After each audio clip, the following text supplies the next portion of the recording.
Welcome to the Awesomers.com podcast. If you love to learn, and if you're motivated to expand your mind, and heck, if you desire to break through those traditional paradigms and find your own version of success, you are in the right place. Awesomers around the world are on a journey to improve their lives and the lives of those around them. We believe in paying it forward, and we fundamentally try to live up to the great Zig Ziglar quote, where he said, "You can have everything in your life you want if you help enough other people get what they want." It doesn't matter where you came from, it only matters where you're going. My name is Steve Simonson, and I hope you will join me on this awesomer journey. If you're launching a new product manufactured in China, you will need professional, high-resolution, Amazon-ready photographs. Because Simo Global has a team of professionals in China, you will oftentimes receive your listings photographs before your product even leaves the country. This streamlined process will save you the time, money, and energy needed to concentrate on marketing and other creative content strategies before your item is in stock and ready for sale. Visit simoglobal.com to learn more, because a picture should be worth 1,000 keywords. It's happening. Right now, you are listening to episode number 85 of the Awesomers.com podcast series. And the secret is out. Just pop on over to awesomers.com/85 and you'll be able to find all of today's show notes and relevant details. Now, again, Andy Arnott. We already covered this Canadian ground. Andy joins us again for part three of our three-part series, where we've talked about his origin story and some of the evolutions that he's gone through in his very interesting career, and kind of where he's landed at today. And I think, it's a really interesting thing to be able to operate more than one company at a time, and to be able to continue growing and responding to the marketplace at large. And so that's definitely what he's doing with his ongoing efforts to help entrepreneurs. Okay, without further ado, let's jump into today's episode right now. Okay, we're back again, everybody. Steve Simonson, joined today by Andy Arnott, and we're talking a little bit about the kind of Andy's journey and some of the defining moments he's been through. But I wonder, Andy, I teased this before the break, was there a big lesson that you've learned on your journey so far that gosh, you wish you had learned it earlier, or you feel really compelled to share it today with other folks maybe who haven't faced what you've faced? Yeah, that's one of the biggest things is, always to never stop learning. I mean, even though now I kind of consider myself a quote unquote Amazon expert, I hate saying that, but I feel like I'm fairly well-versed in the ways of Amazon. If my competitors, or if just, anybody's putting out something on Amazon, I'm always watching it. I'm always kind of keeping in tune with it. That's kind of the other reason why people are like, oh, everybody else who does software has quit their Amazon business. Why are you still doing that? And my answer to that is, it's the old dog fooding methodology or mentality. I want to know the pulse of, I want to know the frustrations of sellers. I want to know, that's kind of one of the reasons why I built my tool. Is it was out of frustration with what was available, and why I was like, well, nobody's got this. Why isn't anybody doing this? It makes no sense. So, it kind of got built out of need, not to mention I had a software background, so that was kind of helpful as well. But so it's always learning. Don't ever listen to the voice in your head that says you can't do something. That's total BS. And not only that, but just be aware of your strengths and weaknesses. And then when you have a weakness, instead of being like, oh, I'm terrible at executing, so I can't do this. Go, I'm terrible at executing. What can I do to supplement that weakness? So what can I do to change that weakness and maybe even make it a positive? So those are kind of the, I wish I knew when I was in my 20s. Some of the other things would probably be just, I guess, yes and no, is to pick a focus and stick with it. Especially, it seems like I've heard a lot that the millennial generation is always, bouncing around too much, can never stay focused. I don't know if that's true or not.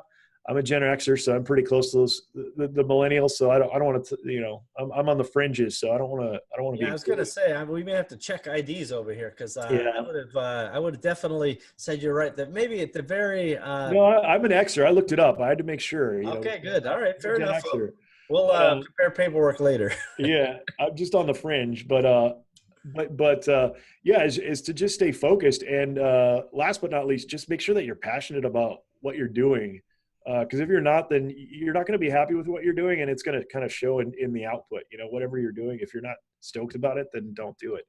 I mean, it's kind of like a lot of the people who, I don't want to turn people away from Amazon, but like if somebody's not passionate about, selling things on Amazon, it's probably not going to be a good thing for you. The other kind of funny thing that, people are always asking, this is probably the question I get the most is, what should I source? What product should I sell on Amazon? I go, my thing is like, well, I looked on Jungle Scout or Viral Launch or whatever, and I found this great product. And I'm like, okay, great. But 100 other people just found that same product. And in 6 months, you're going to be up to your nose in competition. So my thing is always, what are you passionate about? Are you into baseball? If you're into baseball, then you make up your own brand of baseball.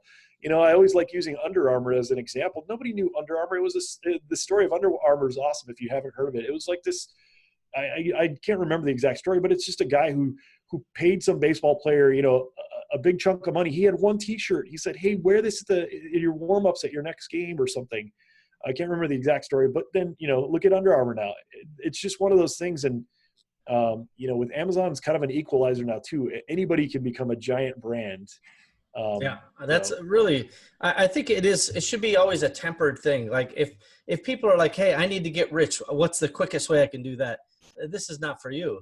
No. But if somebody says, hey, I'm creative and I want to earn my way towards freedom or, whatever your other goals are, Amazon can be still a very, very important method. And I think having your own e-commerce and selling in other channels can be important as well. But building a brand, that's actually what creates equity, right? That just selling another, the different schools of thought have their different things, whether it's a silicone spatula or garlic press or a, back scratcher or a ukulele, whatever it is, whatever you want to do, you build a brand around it and get good at it. And the why is more important than the how in my world. The tyranny of how often holds people back. So if your why is strong enough, I think you can get there. So I think those are important lessons. Any other notes on there? Sounds like you may have a. No, I was just going to say, actually, I may have lost my train of thought. What was I going to say? I was driving the train. Sorry. I lost it. I'm sorry. No, that's on me. That's what happens once you tick over into 40, it's. Is that what happens? I'll let you know when I get there. Okay. Spoiler alert. 48 over here. Okay. So how about, you maybe alluded to this earlier that you have no interest in going back to a 9-to-5 job, but is there ever a time where you just like, I just want to do something different. This is just not for me. Well, I mean, absolutely. I mean, there's times where, like this morning, I've got a little app on my phone that monitors my various servers. And at 5:30 this morning, it starts pinging, one of my servers is down. So, that's just an example of where I'm like, I just want to pick the thing up and chuck it across the room.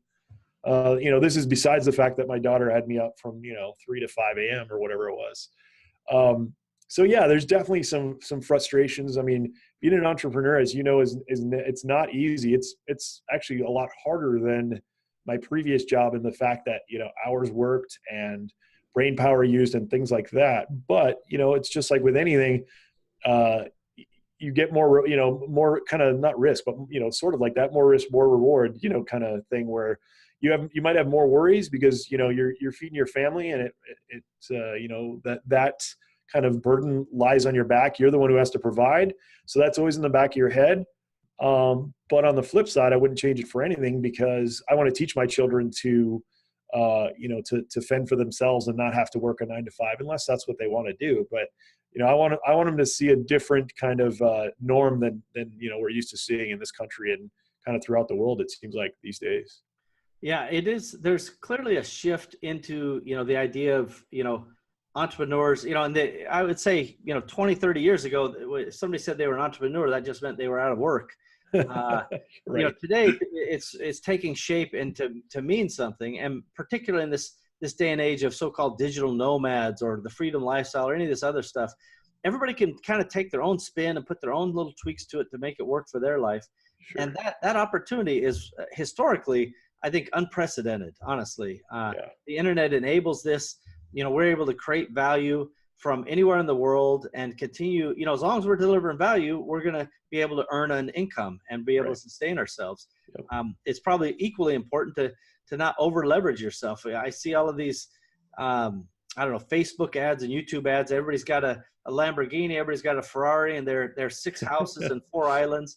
Right. And listen, aspire to whatever you want, but stuff is not the answer, in my opinion, right? No, not at all. And that's why it's kind of funny, because people are always asking me, like, when you're getting your Lamborghini. I tell people never. If I get to the point where that's what I want to do, sure, but that's not. I'm more interested in leveraging my money into, like right now we have 11 acres. And I tell people that's where my Lamborghini is. It's in, I'll be investing in more things like that, tangible things that I can leave to my kids. A Lamborghini, and that thing's only going to go for so long. And, sometimes those supercars will hold their value, but, that's if you don't crash it or somebody doesn't key it, or, who knows what it is. But that's just not my speed. Yeah. The key for me is whether or not those particular status symbols are important as mile markers on your journey is secondary to me. The point is quite, and I think Andy and I are on the same page here, stuff is not the secret, right? You're just not going to find what you want by accumulating stuff. No. And I have friends who are, very wealthy, from, the multi-millions to the hundreds of millions, even into the billions. And stuff is not the way it's defined as getting it done. So I'm with you there 100%. You just accumulate whatever's important to you.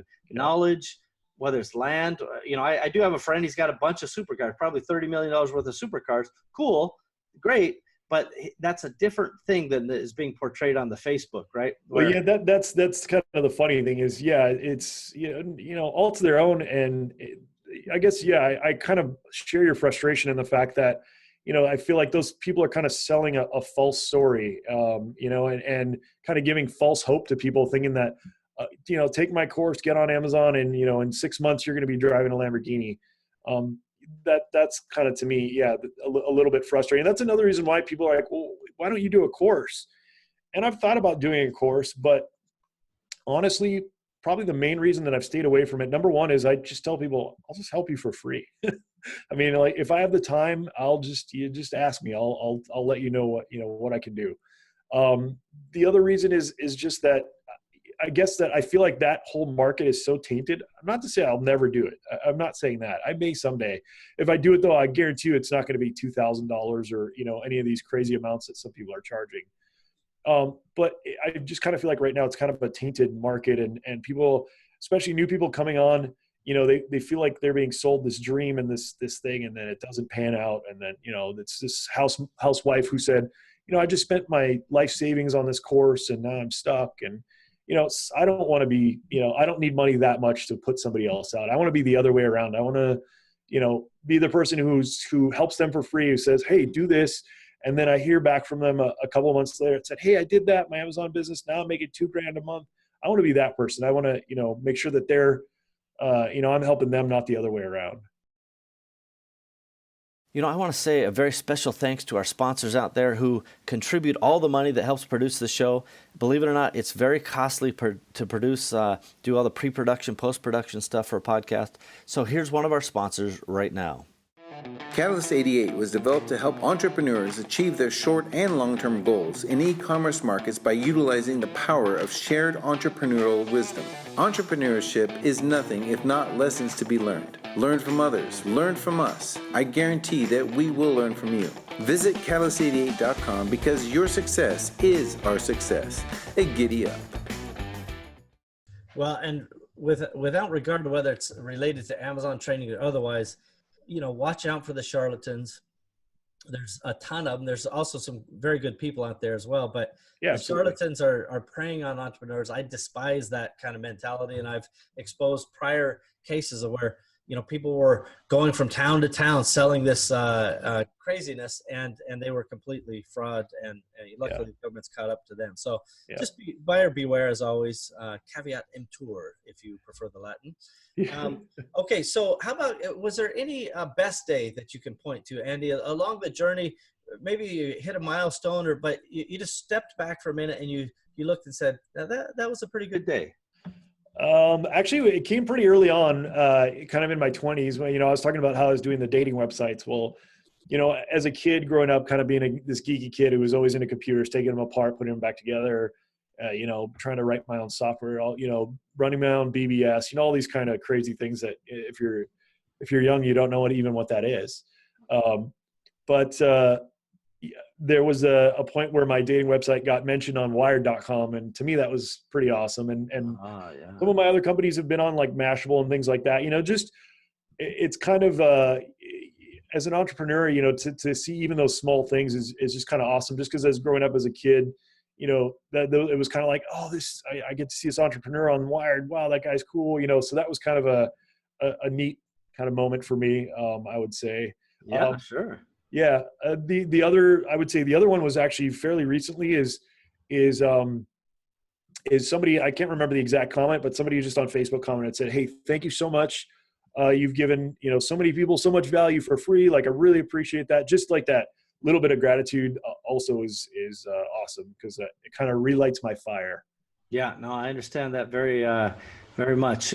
So first of all, I enjoy the fact that you have so many milestones, some of which you've alluded to without taking the victory lap, much deserved victory lap.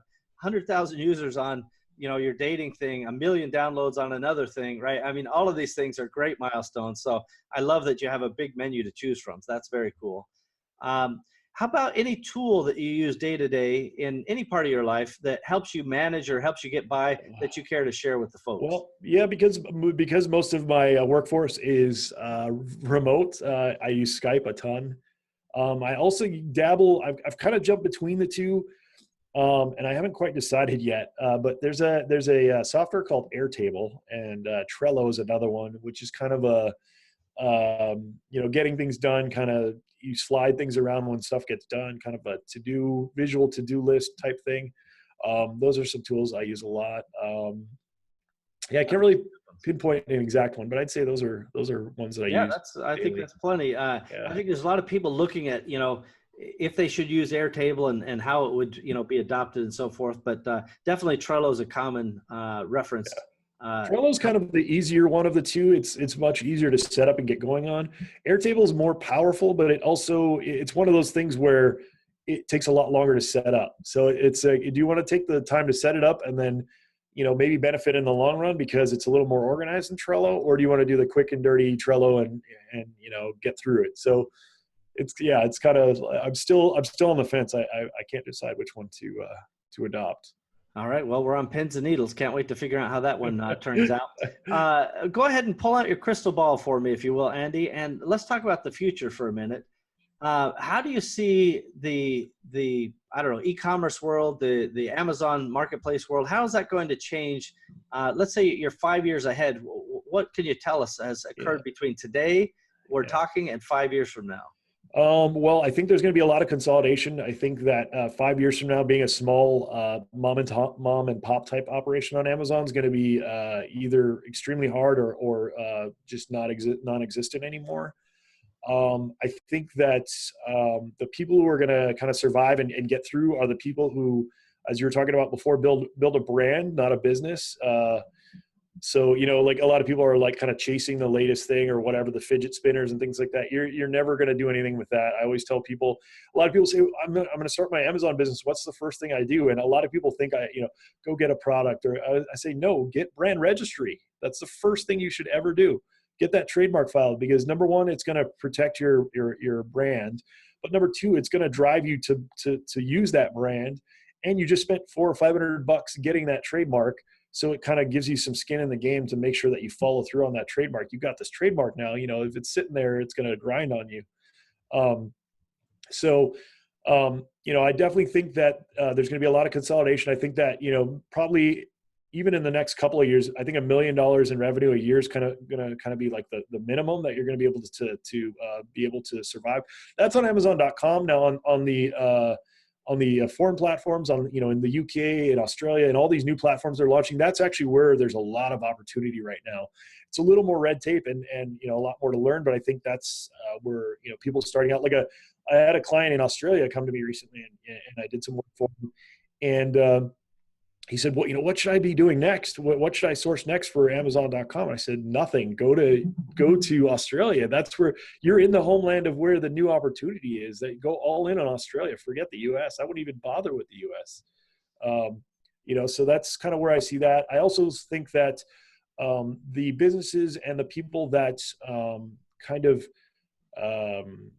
put their arms around the fact that if you try to do everything manually and you don't use any type of tools or automation, and you don't know, if you don't do those things, your competitors are.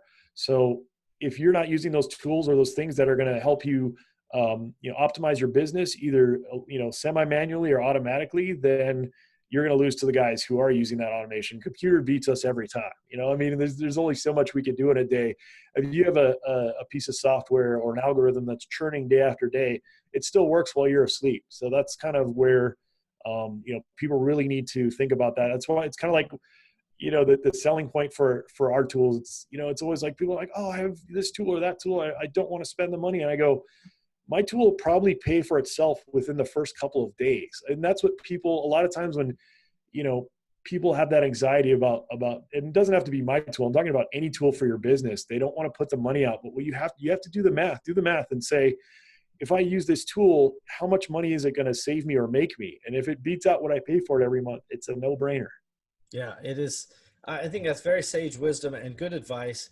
The reality is, especially when you're starting out, there's more of a scarcity mindset, right? Every single dollar counts.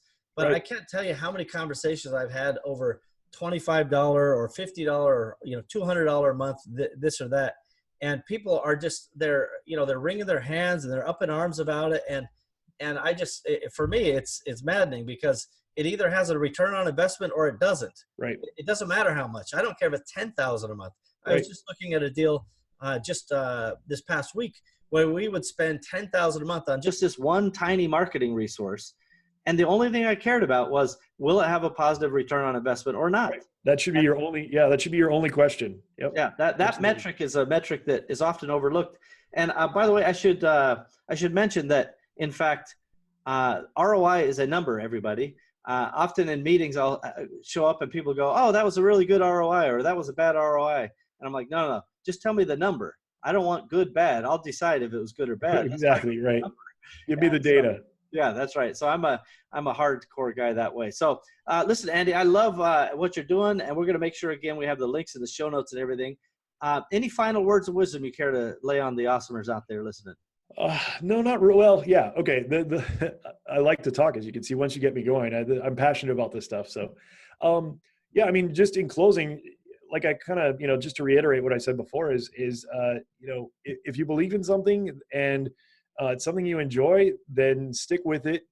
And and just don't listen to the thing in your head that fear or that that stuff in your head that's telling you not to do something. The people who usually end up, past the finish line are the people who are taking the risks. Everything's going to be a risk. And that's another thing I've tried to teach myself recently is that, worry is a wasted thing. Worrying about things does nothing for you. If you're worried about something, it's like in the middle of the night. Sometimes like last night I was up worrying about, I can't remember what it was. And I just ended up saying, you know what, forget it. I'm going to pick up my phone. I'm going to take care of it this second. And then I'm done with it. And, worrying about it's just going to have me laying in bed all night doing nothing, take action on stuff. That's kind of the closing argument, I guess. I think it's a good argument, indeed. And if I could task my own brain to go find that little naggy voice that keeps telling me what I can and can't do, I would have the rest of my inner emotions go beat the crap out of that one. Because even me today, after 30 years of experience, I will still get that little naggy voice going, are you sure you can do that? Maybe the last, 2, 3, or 5, or 10, or 20 companies that you did, you just got lucky. Right. And I would just like to beat the crap out of that voice. Yep. But it just still happens. So everybody understand that, I don't think it goes away. It certainly hasn't gone away for me. But we just have to push through. I don't know, if my next thing or this thing or that thing will work, but I don't care. It either works or it doesn't. And we let the chips fall where they may. So good advice. Beat that voice into submission. I love it. Thank you again, Andy. I appreciate you coming on and joining us today. Yeah, absolutely. My pleasure. It was great to be here. Certainly a pleasure to have you. Awesomers listening out there, wherever you are, we'll be right back after this. Hey Amazon Marketplace professionals, this is Parsimony ERP, and we get one question over and over. Can you please tell me exactly what Parsimony does?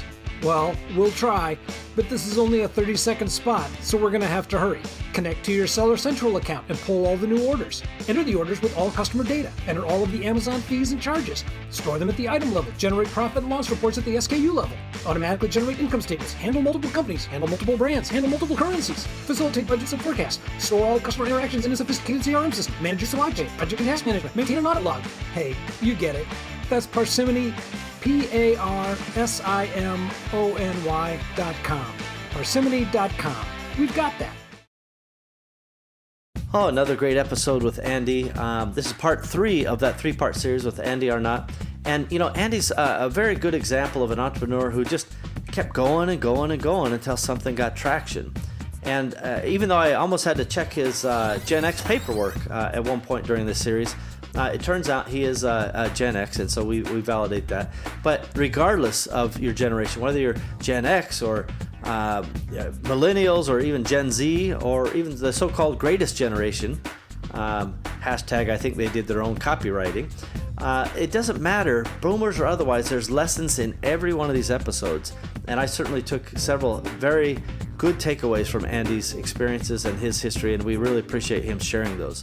So I hope that you guys have gotten something out of this episode and each of those beforehand.